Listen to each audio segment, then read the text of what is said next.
Hello, my name's Mark Williams. I'm the Chief Artistic Officer of the Cleveland Orchestra.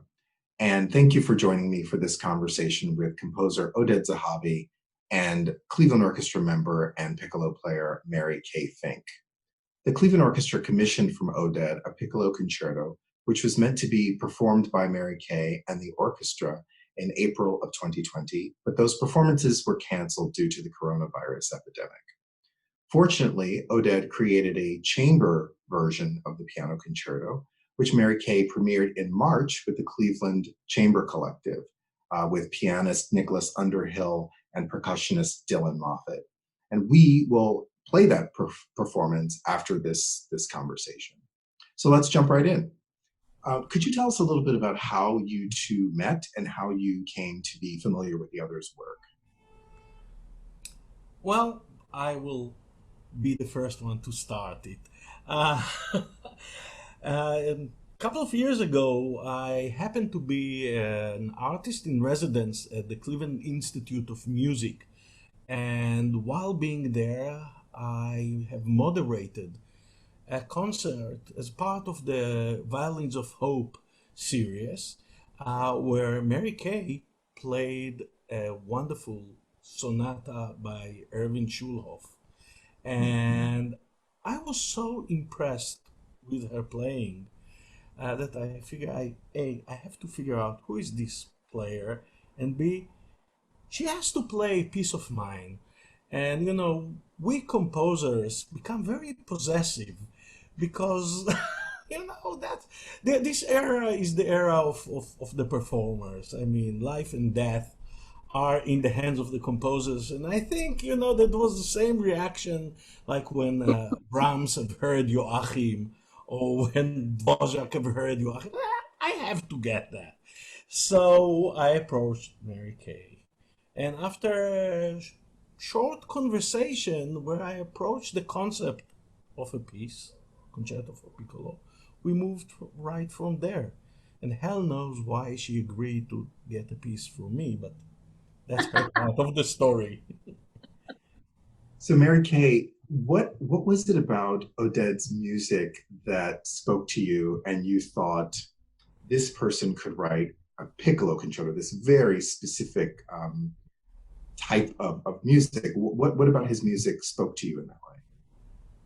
Well, Oded shared his some links and his website, and so I did some listening, and it sounded like he wrote well for the flute and the piccolo. And also there were some pieces that I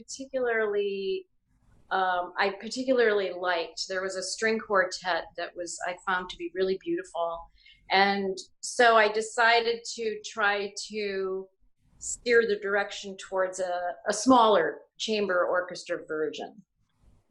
Well, not chamber orchestra version, but a smaller orchestra rather than, having all the brass and, 100 people sitting on stage. Because there's enough of those pieces that are written for flute and orchestra right now. And I had in mind something more in the flavor of Griffith's poem as far as instrumentation. If So you're from familiar the with that piece, yeah. so from the very beginning, it sounds like there was an idea that this should be a piece that was intimate in some way. I'll just interject a little bit that Mary Kay came to me and told me about Oded and mentioned that there was an idea to write this commission. And I had the great pleasure of meeting Oded and was, of course, immediately charmed. And I heard his music and I loved it. And the Cleveland Orchestra agreed to collaborate with you all in making this piece. Of course, I think about, speaking of collaboration, the fact that you two collaborated so well together. So maybe we could hear a little bit about that from each perspective. Oded, what is it like writing for a specific person in a specific orchestra in a specific time? How did that affect the way you approached this piece? It's wonderful. First of all, we composers are in many cases very lonely. We sit, we get our 15 minutes of glory, we'll get back to this number 15 minutes, and then we fade. Now, I'm a person's person, and to actually toss ideas back and forth with someone that is very opinionated. Makes it very, very, very interesting. It is really interesting. I mean, I have to say until otherwise proven that this is, I think, a piece that I'm very happy with.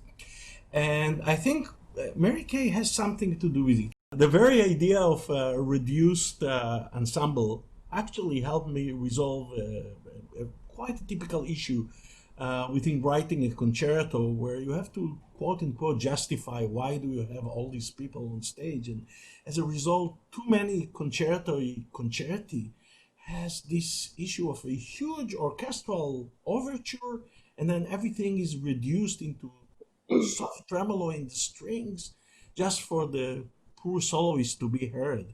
So in this regard, the basic decision that we are looking into a reduced orchestra here was quite helpful. Meeting with Mary Kay, and we have met actually 3 or 4 days, wherein the funniest story was that I flew to Vienna for one day, for actually 17 hours from Israel, to meet with her and run something. And I can put in my resume that I had my piece played at the basement of the Musikverein in Vienna. So it was very lively collaboration, not without its conflicts, but it was wonderful. Mary Kay, you have been so active in commissioning, and one of the things that I've always appreciated about the pieces that you have been involved in is that you seem to shy away from all of those piccolo tropes. You know, these aren't pieces, you know, in the very highest register of the instrument and full of fireworks, even though, of course, you're so great at all of those things. So what was the experience like of working with Oded and finding this very particular, very lyric, sensual voice in this piece? Well, I heard some of that in his music to begin with, but often when I work with composers, I don't recall specifically telling this to Oded, but I often tell them, don't just make the piccolo sound like a little birdie. There's enough bird references in the literature, and also it tends to also be portrayed as very perky and playful, which is fine, but it can be overdone. And then there's also the march stereotype. So I think Oded beautifully avoided all of those stereotypes and really showed that the piccolo can have, it can be virtuosic, but it also can be very soulful. And that's what I was looking for. You know, Mary Kay, you said something that really resonates with me, soulful. You know, when I heard this piece, I found it sort of mysterious and ethereal, and there's something about the piece with these incredibly long lines and wide melodies that very much went against all of these sort of piccolo stereotypes. And I think it's so well written for you because it really it lives and dies on this beautiful sound and this musicality. Oded, what was the inspiration for going in this particular direction, and even the title Aurora? How did you get there? I think it has to do really with my impression of Mary Kay's playing. Really, in this case, it's almost a portrait of what I've heard her doing, and it is so strange because for me the evocation was very clear, and actually this is some of the things that we have tried from the first rehearsals. From the first meeting, we never had any argument about these lines, and there was something when you hear a beautiful player, when you hear soulful control of the instrument, when you actually hear the fact that there is a player that is not fighting the instrument, but let the vibration happen there. All you want to do is to give them a vehicle, You know, you become an instrument in their mastering of their instrument. And for me, it's wonderful. I mean, once again, I think it might help that I'm older. And this is, I think, my 148th piece or something, but who is counting? So the ego was not bursting there with a need to, do anything but writing a beautiful piece. From the very beginning, Mary Kay, you were, if I recall, you were very insistent about having a reduction of this piece. And we talked about it for preparation purposes and also to help this piece continue to have a long, long life after the premiere with the orchestra. Could you tell me how did you get to this very particular reduction for piano, percussion, and piccolo? I mean, that seems an odd combination. How did that come about? It is an odd combination. But after looking at the score and hearing, I think it was a MIDI version of it, it seemed, especially the tubular bells played an important role. And I play in a chamber group, the Cleveland Chamber Collective, and we have a percussionist. And I thought, well, let's just make it a little richer rather than just piccolo and piano. Sorry about the dog. So I convinced Oded to add a percussionist. It wasn't that difficult to convince me because if we would have all lived at the same place, it would be her husband and my wife premiering it. My wife is a percussion player. I mean, no, we don't have tubular bells in our apartment, but actually that was one of the first moves I ever made. Did on Karen was when I came to the library and asked her, can you tell me what is the range of tubular bells? I mean, of course, I just wanted to get her attention. But she said, oh, why won't you ask the percussion teacher here? He knows, So this didn't work. But since then, I particularly like these tubular bells. So it happened in this piece as well. So there is a little bit of a family feeling in this combination. And an ocean apart. We are so fortunate that you went ahead and recorded this piece in the chamber version. So while we're very disappointed that we won't hear the full orchestra version at this point, we can get a really good flavor for the piece. I wonder if each of you would maybe give us a few moments that we should be listening for when we hear the piece coming up. Maybe Mary Kay, you would start. I think the range of mood, the variety that the piccolo is asked to portray, I think is something there. And there are some very beautiful melodies that are interspersed. So that would be what I would say to listen for. I would second that, and I think that the first section of the piece up to I would say the first 7 minutes of the piece is almost a point of reference, and the way it evolves from that should be of an interest, I hope, for the listeners. Once the idea was formed, we have gotten quite a nice support from the Jewish Federation in Cleveland and the Cleveland Israel Art Connection. I thank them for helping making this project come alive. I would just like to add that I hope we get to perform it with the orchestra sometime. And I really look forward to hearing the piece with all its colors and the complete range. And I look forward to that day. Having listened to even the reduced version, I can imagine that this is a piece that will sound particularly great on the Cleveland Orchestra because of how colorful it is. Clearly, there's this great attention to detail, to subtlety in your writing, and of course in Mary Kay in your playing. but this piece is all about color, and of course that is I think one of the great hallmarks of the Cleveland Orchestra. So I'm really looking forward to hearing it live and as it was meant to be premiered. Thank you very much. And I'd like to thank Oded for having the idea to begin with, and I would like to thank you, Mark, for helping to make it possible. My great pleasure. Thank you so much for this conversation. It was so wonderful to hear your insights.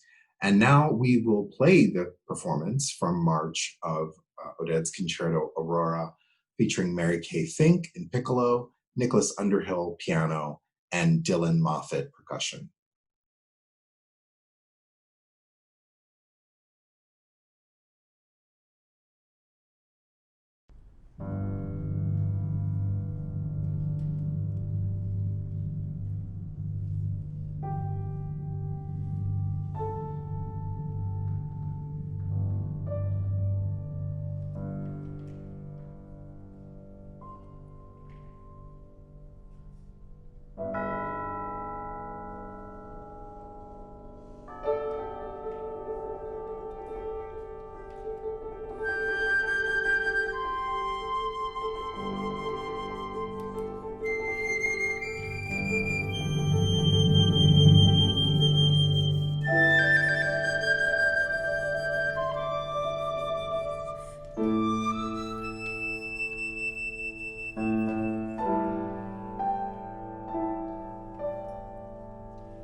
you.